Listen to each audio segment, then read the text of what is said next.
Number 5, finally, what is our goal in fulfilling the Great Commission? Oh, friends, it's the glory of God. The glory of God in the church.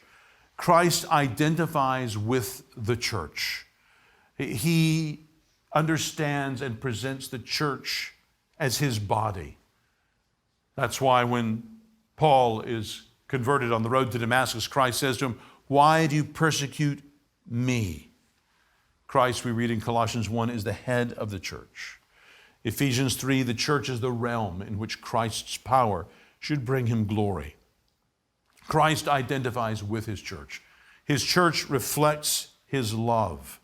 His church makes the gospel appear.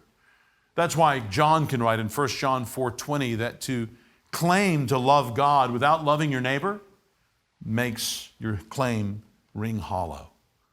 Positively, the world will know we're his disciples by the love we have for one another. This reflects his wisdom. Ephesians 3:10 says that the manifold wisdom of God appears in this, in the church. The church is how Christ's authority is to be displayed. His glory is to be displayed through the church. Charles Bridges in the Christian ministry begins by saying the whole effulgence of the divine character is displayed in the church. I think many Protestants have begun to think that the church, because it's not essential to salvation, is not important. Friends, this is an unbiblical, false, and dangerous conclusion. Our churches are the proof of the gospel. In the gatherings of the church, the Christian scriptures are read.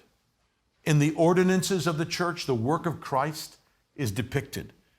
In the life of the church, the character of God himself should be evident.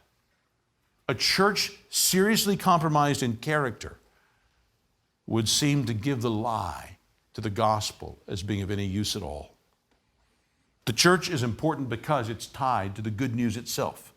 The church is to be the appearance of the gospel. It's what the gospel looks like when it's played out in the lives of people.